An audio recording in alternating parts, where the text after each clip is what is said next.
keep your phones off and stay seated during the duration of our speaker. Now help me enthusiastically welcome our speaker, Wayne.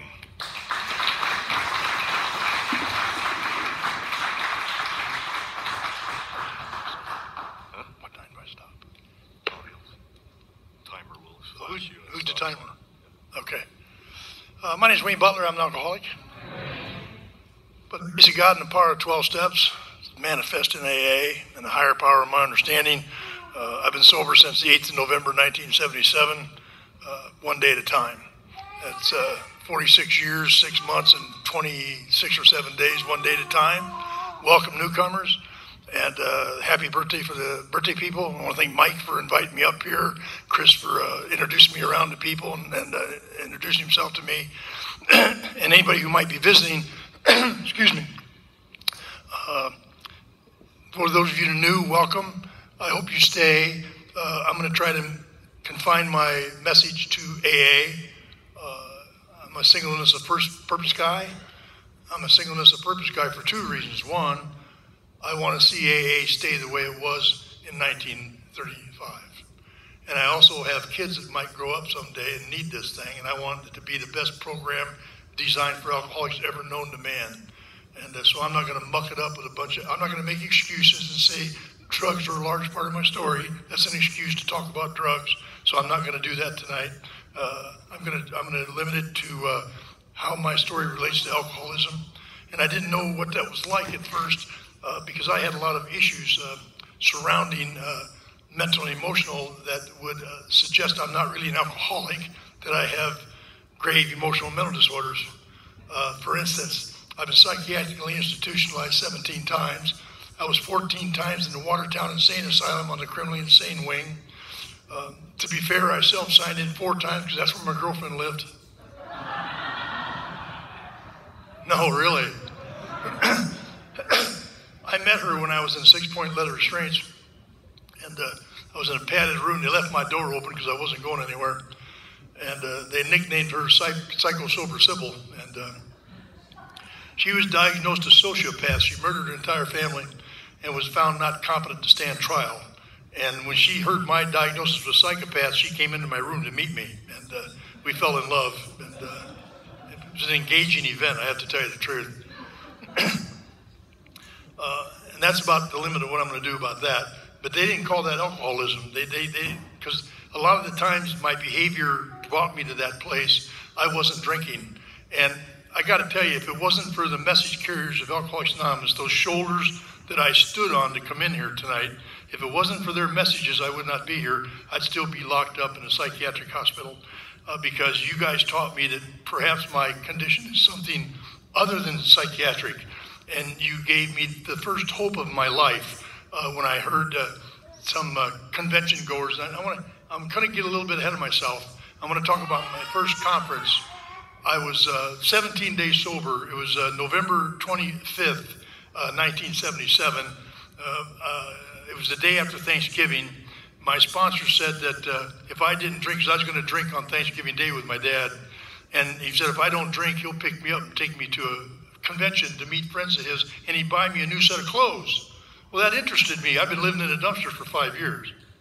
I had weighed 146 pounds. My friend Marty says I was too light to fight and too thin to win. I had 4 teeth strategically located, and I couldn't keep my mouth shut, so I was like that. And my sponsor offered to buy me a new set of clothes to meet his friends. And so I thought we were going to go to Sears and Roebuck or maybe J.C. Penney, but no, we went to Salvation Army. In 1977, the only suits they had in supply that were donated from the disco world were these lime green double knit polyester leisure suits. So we bought me one. The lining had bright yellow lining with dark green tennis rackets. He bought me this silk, I thought it was a silk shirt, it was brushed polyester. It was a disco shirt, bright yellow with animals around it. Had collars down to here, you remember those? For those of you under 40, you see them on Halloween. And it had 2 buttons, none were missing, and he made me wear a tie with it because he's one of those guys. And the only shoes they had that would fit me were these black and brown box-toed Oxford platform disco shoes. So we got out of there for $1.85. I went in 6'3" and came out 6'8", baby. He took me and my teeth, what was left, stood me at the front door, made me a greeter. And what a hideous commitment for me to be in. But the members of AA that were there that weekend, and I didn't know how strange it was that they were there until later on in my sobriety, but the 6 members of AA that they came to carry the message was a guy by the name of Chuck C., Norm Alpy, Johnny H., Clancy I., Dottie Shore from Radford out in the valley, sponsored by Alabama Crothers, and a guy named Tom Brady Jr. from Charlotte, North Carolina. Those were the 6 members of AA that came to carry that message. Now, I know my home group right now is the Pacific Group, and there's a specific reason why that became my home group. That weekend had the most to do with it. But I've been going to AA for 5 years and not staying sober because I'm not an alcoholic. And in part, I became alcoholic that night, or I began to. And if I may, I want to do something. I want to become an alcoholic right away before I get into my story, because you might not believe me. You might think the psychiatrists were right. I wouldn't blame you if you did. Chapter 4, We Agnostics. Now, I read the first 4 chapters that are entirely devoted to step. If you're new, listen up. The first 4 chapters are entirely devoted to step 1. That's why it's so important. And Bill mentioned it 7 times in the big book in the 12 and 12, that I must gain a full knowledge of my condition. An accurate full knowledge of my condition. Not influenced by the outside world. Only influenced by those of us who really know. And that was critically important, because I found loopholes throughout the first 4 chapters. I'm not an alcoholic because. I'm not like that because. But when I read this sentence in a question format, I became an alcoholic. And for those of you that are new, it's a simple sentence in chapter 4. It's the 3rd sentence, and I'm going to put it in the first person. I hope you don't mind. If, when I honestly want to, do I find I cannot quit drinking entirely? Now, I've done the John Hopkins 20 questions test when I was in the Navy, because they told me I was alcoholic and I didn't believe them. How many of you have taken the 20 questions test, if you don't mind? Okay. I don't mean no disrespect, if it helps you. Dumbest test I've ever seen. I'll tell you why. They quantify the test at the bottom. I'm a reader or a header. Like when I get a new book, I read the ending to see if it's worth reading the whole book. So I went to the bottom of the test.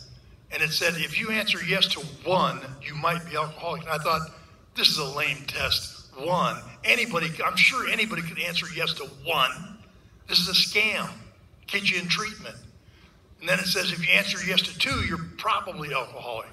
And then it said, if you answer yes to 3 or more, you are definitely alcoholic. And I know that no matter what's on that test, they ain't getting 3. 1 or 2 is questionable. Now I'm doing another test, it seems.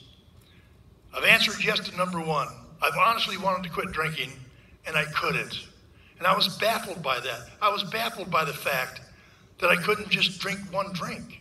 I was baffled by when I want to quit drinking and stay quit, I can't. And I wanted to quit to stay in the United States Navy. I got to tell you something. I love the military. I love the esprit de corps. I love shining my shoes.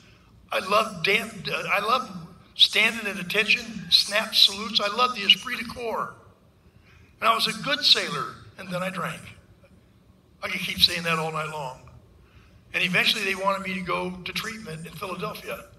I'd come back from Vietnam again, and I was doing some weird stuff.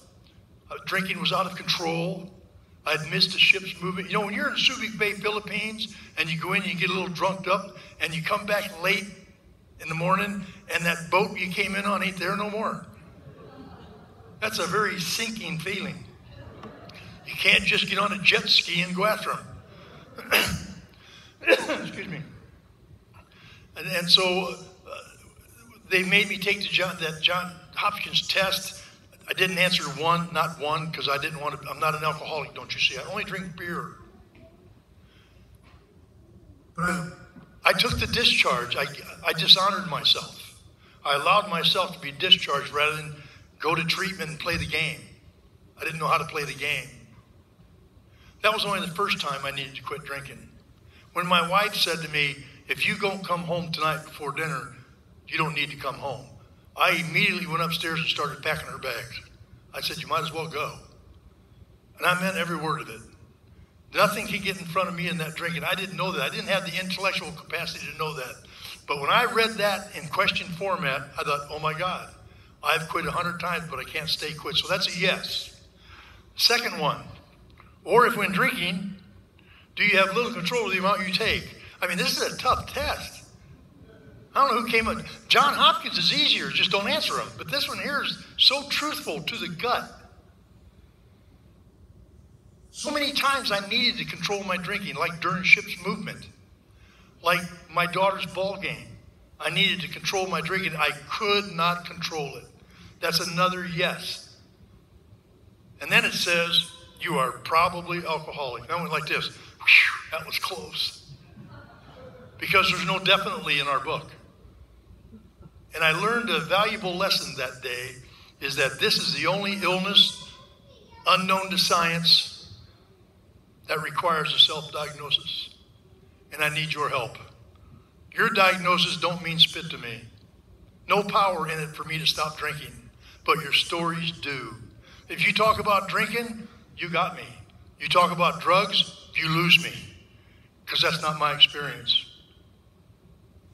So I talk about drinking because that's how you got me, by talking about drinking. About the stories. They softened me up for the truth.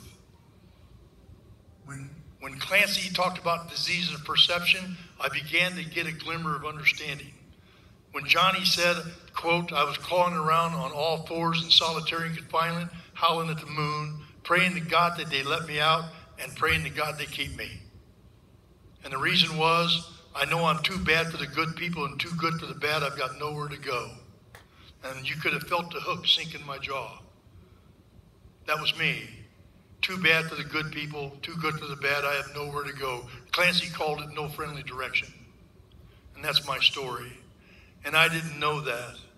You see, when I came to you in simple forms, what I used to be like, what had happened and what I'm like now, is I was raised in hate. I was saved by grace. And I was transformed by love. I've just described the 3 legacies of AA, if you ask me. And but I have to tell you a story that's not got depth and weight to it. It's got a little bit of hope, but it doesn't have any depth and weight to it, not really. I believe we need to learn about this illness, and then that way I'll be motivated to continue taking these steps for 46 years, 6 months, and 25 days. Otherwise, if I don't really believe I have, not only alcoholic, you see, I'm alcoholic, but Dr. Silkworth clued me in. All he's got to offer me, once the allergy and the obsession is relieved, is entire abstinence. That's all medicine and science have to offer. That's all they had to offer us then, and that's all they've got to offer now. Don't drink. Why? Because I've learned in my sobriety, they can't touch the real problem. They don't have a microscope that'll go down inside my human spirit and diagnose the real problem. I didn't know that. And I was dying out there in all these, and I mean they were trying to help me, they were doing well, but they could not reach that one spot that you guys can reach just by telling your drinking stories.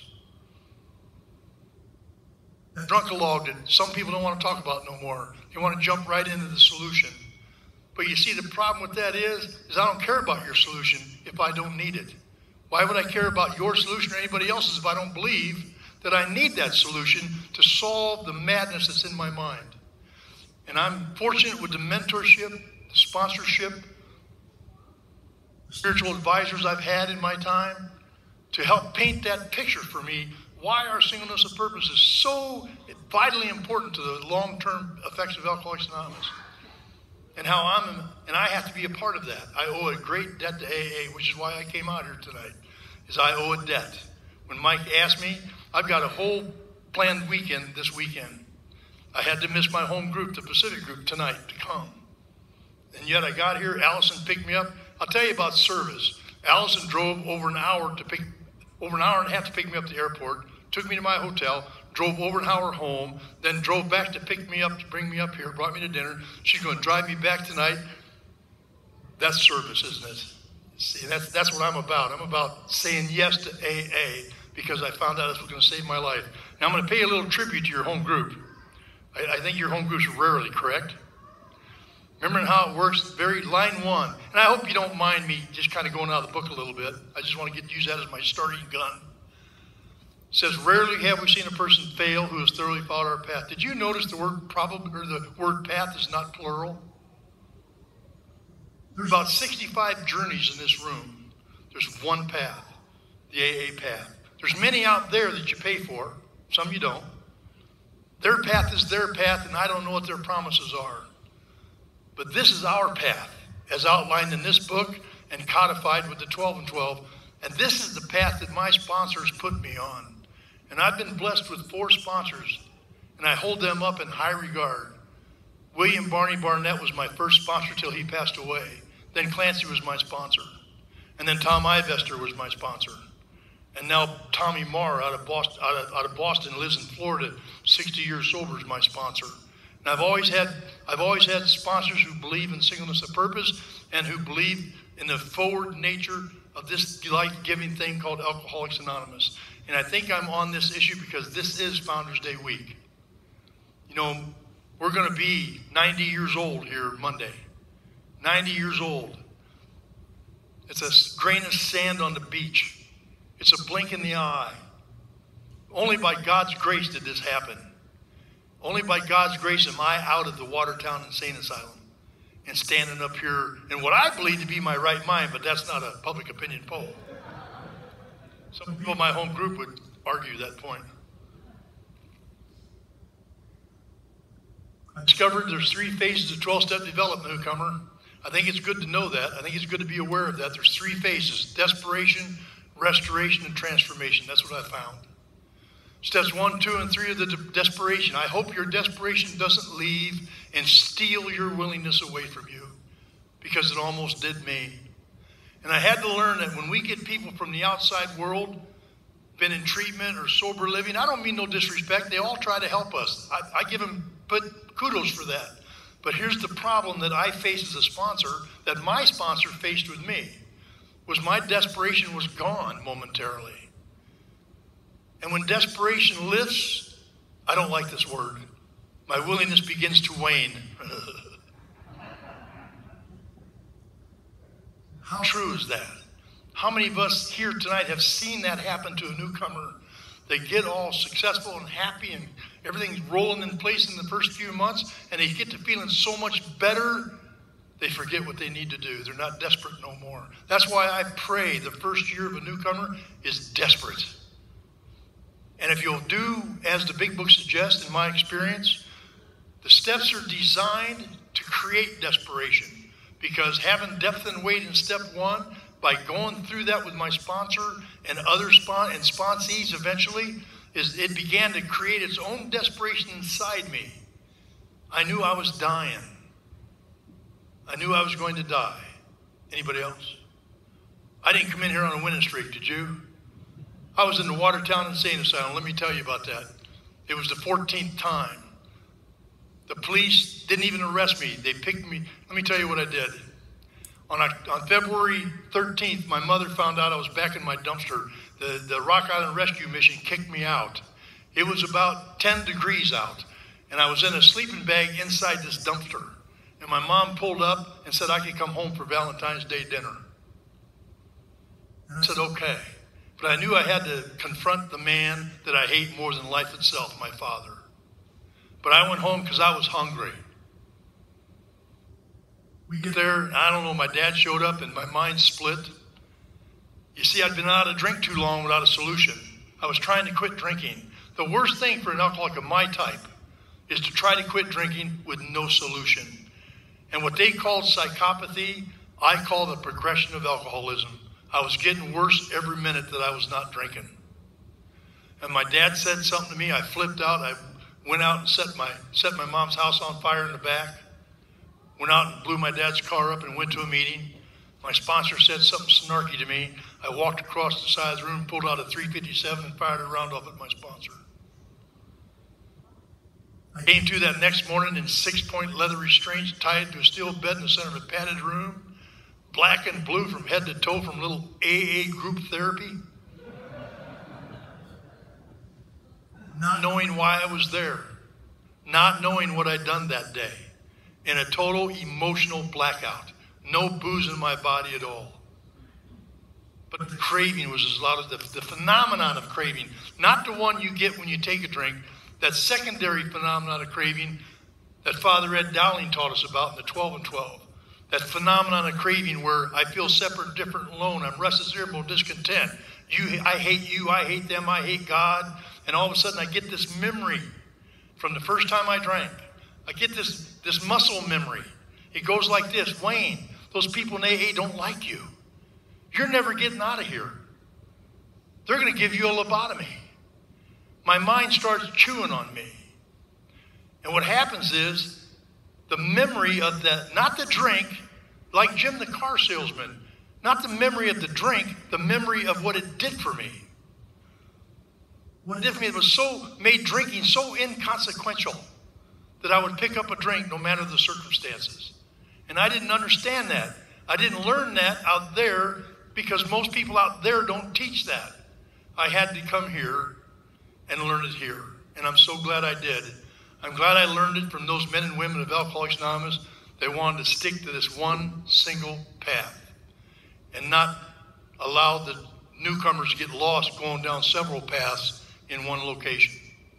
And that happened for me. I'm so grateful. My sponsor visited me the next morning. Can you believe that? My sponsor visited me, but it wasn't a big deal. He'd visited me in the psych ward before. He does H&I at Watertown Insane Asylum on Tuesday and Friday. He'd seen me before. So it wasn't a surprise that he visited me in there. I didn't know what I'd done. And he's walking around my little bed there, poking me in my bruised ribs, asking me if I feel that. Wanted me to get in touch with my feelings. And then he says, "You know what, dummy?" I said, "What?" He says, "They're talking about keeping you and studying you a while this time. I don't think they're talking about not letting you out. They have you on an indefinite commitment right now."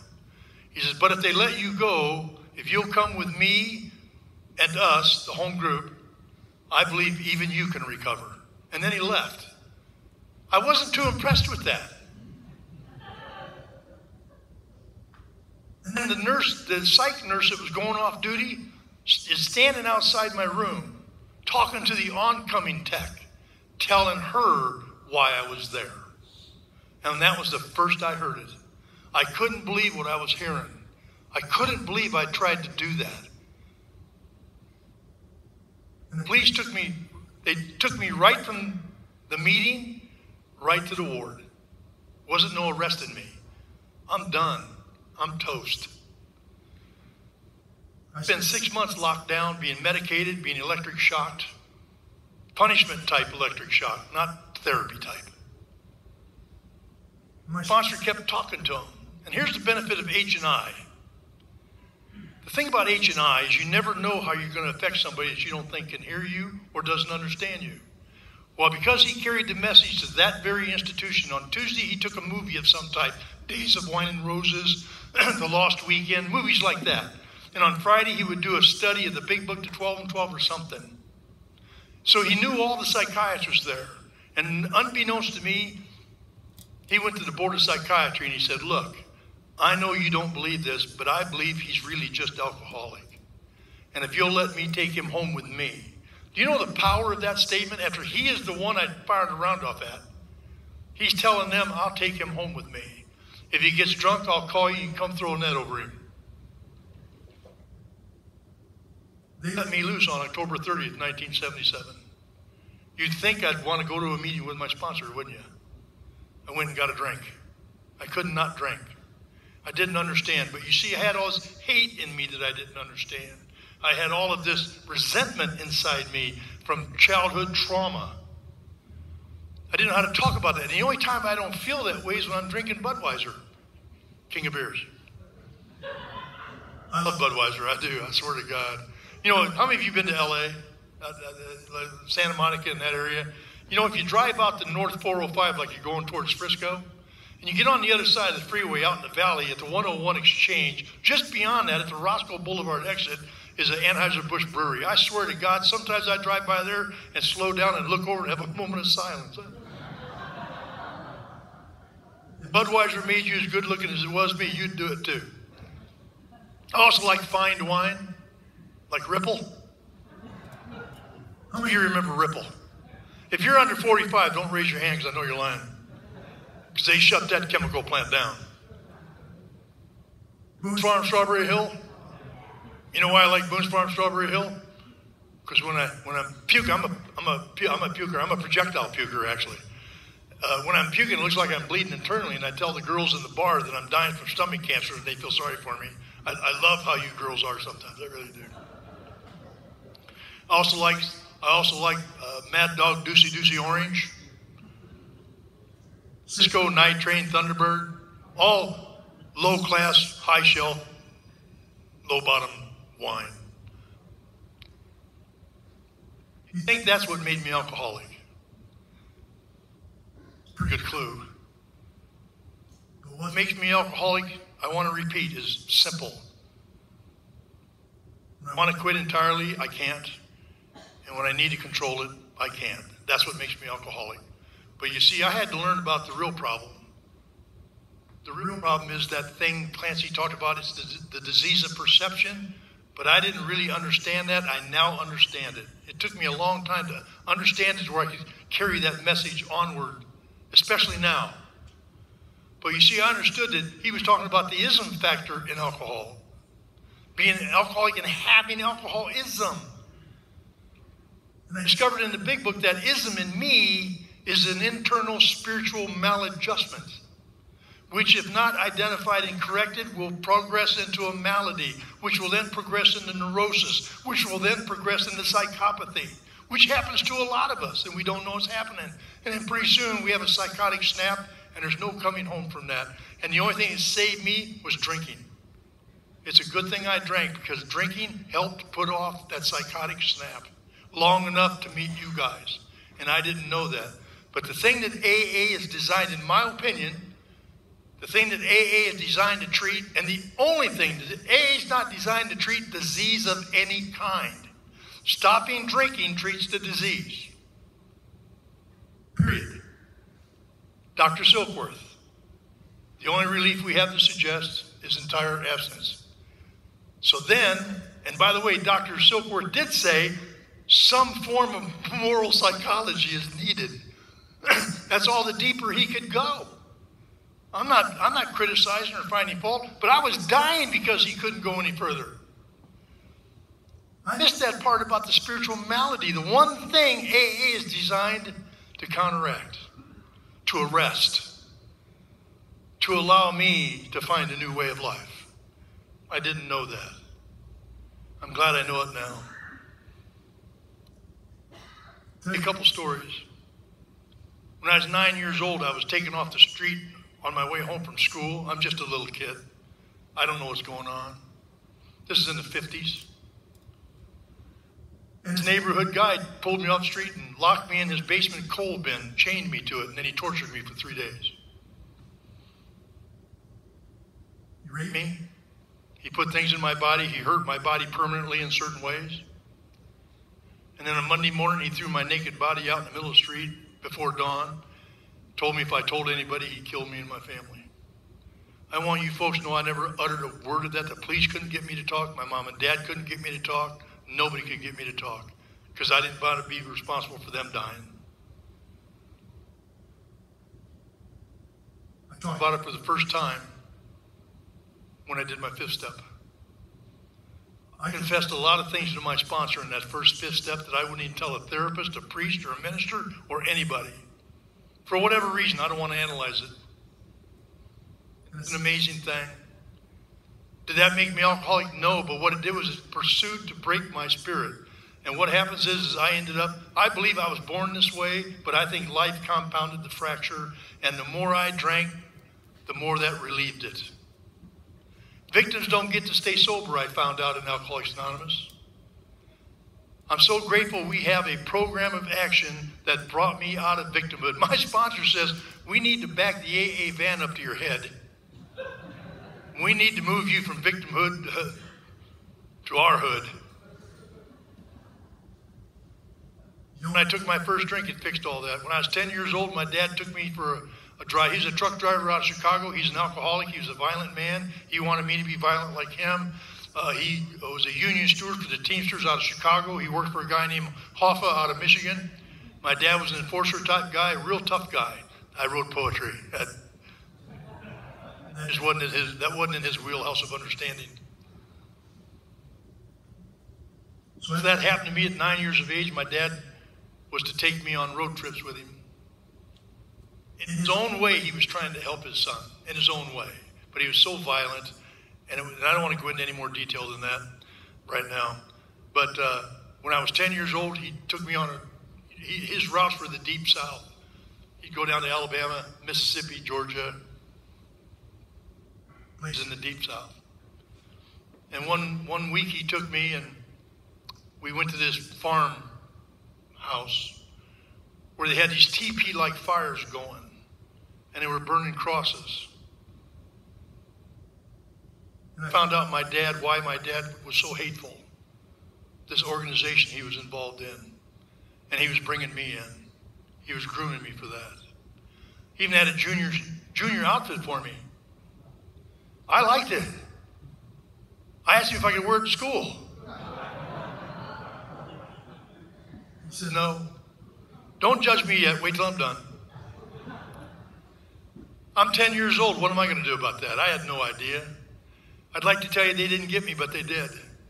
You see, what I used to be like when I came in here, I was a wife beater, a child abuser, an animal abuser, racist, bigoted, prejudiced, and had other labels.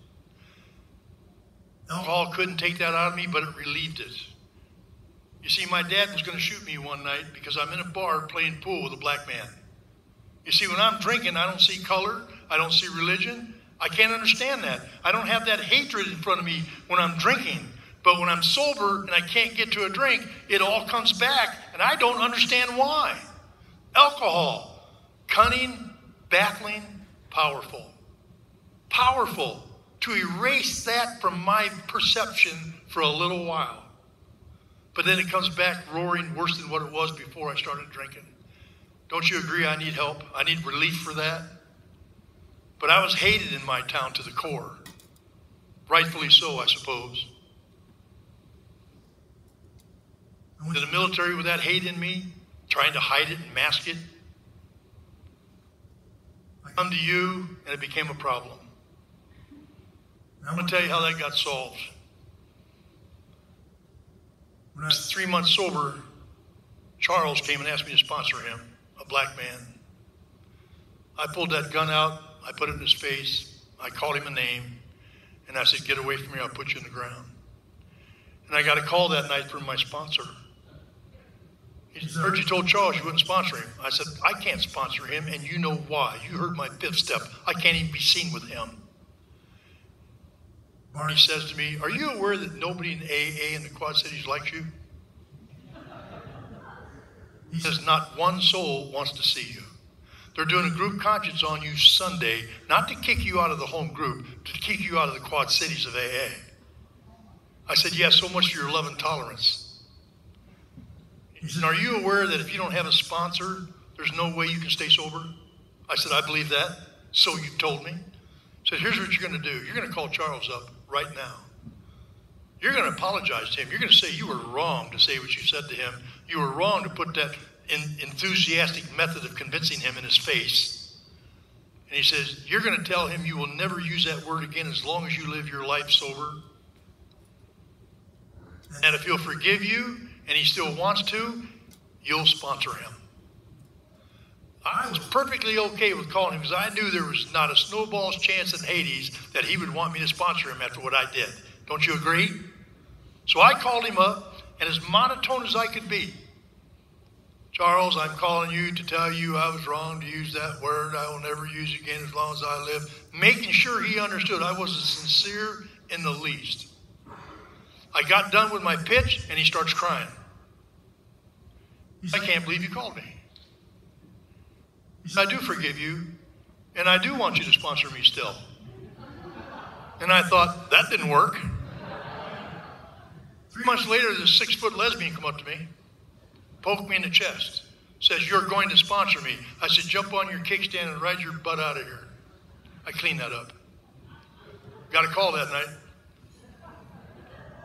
Same thing, called her up, She listened to my spiel. And then she says, I told you were going to sponsor me. I hated her. And I didn't know why she said that. That didn't make sense. That never made sense. And then a little while later, Adam comes up to me, a Jewish fella. And this was just over the top. I have to tell you the truth. Got a phone call that night. That happened 6 more times in my first 2 years of sobriety, and I found out later my sponsor was sending them to me. You see, my sponsor heard my 5th step. My sponsor heard my 5th step.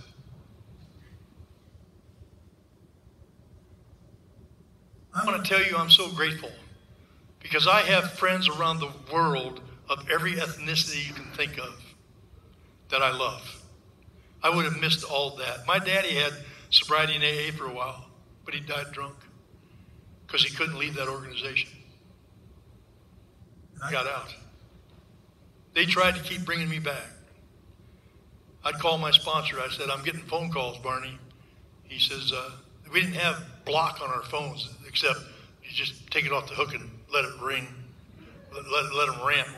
But that's the power of the 12 steps, folks, but not just the 12 steps, the fellowship, the support that I had, the hate that I lived in.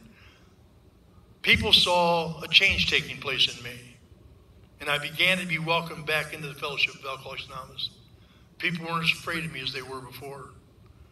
I began sponsoring because I was 40 years the youngest in AA in my hometown.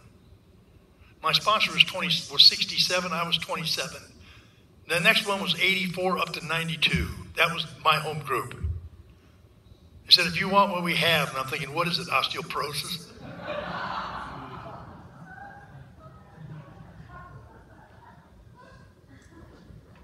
Real quickly, when I was 7 years sober, I was getting worse and worse and worse, and I'm doing everything you could do in this big book. Everything. I'm doing it all. And I'm getting worse and worse and worse and don't understand. And I found some history about Father Dowling helping Bill Wilson in his 15th year and how he retook him through the 12 steps. And that's where the 12 and 12 essays came from, was his step work with Bill Wilson. And so I researched it and went back. And in 7 years of sobriety, my sponsor, they were getting ready to throw the net over me. And I had people in AA playing doctor telling me I should go back on medication. And I didn't know what to do. I went and saw a psychiatrist because that's what AA people told me to do. They didn't say, did you call your sponsor? They didn't ask me what step work I was doing. They just said, you need to go back on medication. That's called playing doctor. So I went to a doctor. An hour later, I got diagnosed manic depressive, bipolar with a chemical imbalance. They drew my blood. They wanted to put me on Prozac, amitriptyline, and lithium. And I was going to take it. He gave me some samples. I picked that sample bag up, and I had an out-of-body experience. I felt better. Now, I shouldn't have felt better until I took them. You hear me? So I knew that was wrong, so then I called my sponsor. And he said, you know what I think you need to do? He said, I'm going to buy you a one-way Greyhound bus ticket out to California to see Clancy. I think he can help you. And I did. I rode that Greyhound bus all the way to California, spent 6 months with Clancy where he helped turn a few of my screws a little tighter than what they were. He introduced me to the Pacific Group. In his backyard, I ran into 80 or 90 neurotic kooks just like me. It's the first time I felt like I fit in AA. Had a guy named Frank Jones. He had several guys that were violent in their life. And I finally felt like I had a friendly direction.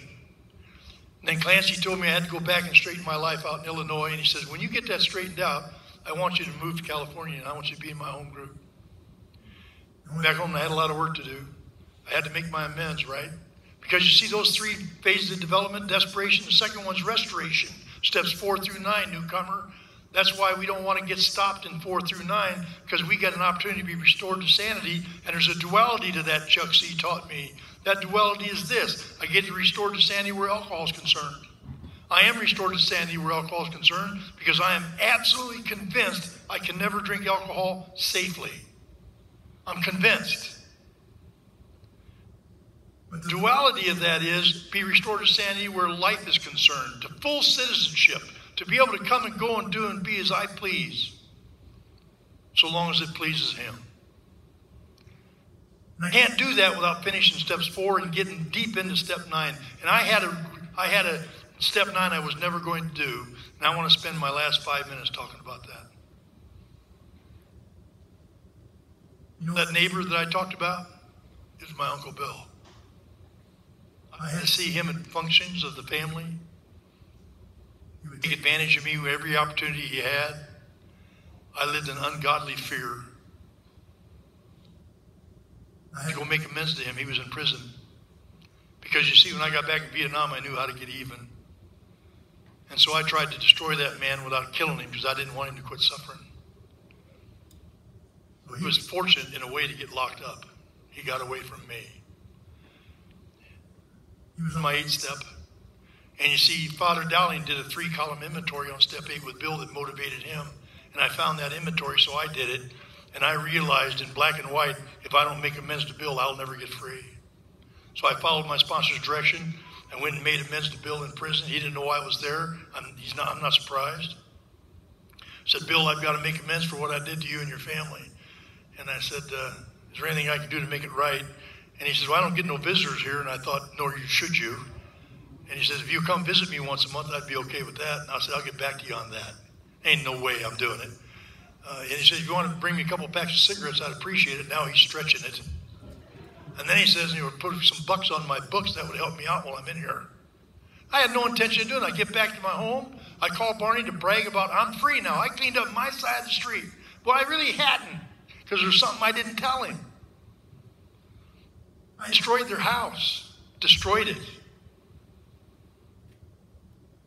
He says, what did Bill want you to do to make things right? He said, well, he asked me to visit him once a month. He said, great, you're off on weekends. He wants me to bring him 2 packs of cigarettes. He said, take 2 cartons. He said, anything else? And I don't want to tell him. He says, he wants me to put money on his books. He says, great, you're making a lot of money. You can put 10 or 20 bucks a month in there for him. I'm thinking he talked to him or something.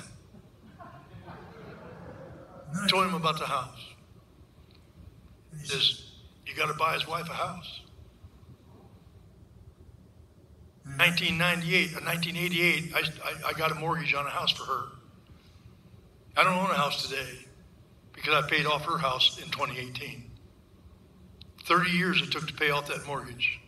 And I wasn't allowed to talk about it the whole time. I never mentioned a word of it. Nobody here's ever heard that story because I didn't talk about it. Because I didn't want you to feel sorry for me, tell me I don't need to do it, or whatever might shame me into stopping doing it. I made that last mortgage payment in February of 2018, called my sponsor. And I said, I just sent in the last mortgage payment. And I said, and I did ask her if she'd put me in the will. And you know what? I've been free of that ever since I made that first mortgage payment. And I've lived the way I've lived so I could accommodate that mortgage payment. This isn't about brag. This is about how we get free here in Alcoholics Anonymous. We have to make things right. Now, would I have went to him if he wasn't safe in a safe place? No, I wouldn't have went near him if it wasn't safe. How much time? 1 minute. So step 10, 11, and 12 is a transformation phase. I don't have the power to change myself. Don't tell me to change. I got nothing. I can't change me. I'd have done it years ago, folks. You see, the 3rd step tells me who does the changing. He is the director. He's the principal. We're his agents. So you guys are agents of change for me. When you help me, don't you see? He's the Father. We're his children. That means the who is singular. Who I am is singular. Child of God. I just haven't been living like one. I'm a new employer. And if I perform his work well, he'll provide what I need. And he has provided what I need. And I have tried to perform his work as well as I can, the way it's laid out in steps 10, 11, and 12. And I think as long as I remember that, and I continue the course, the path we are on, I think I'll be okay. Thanks for letting me share.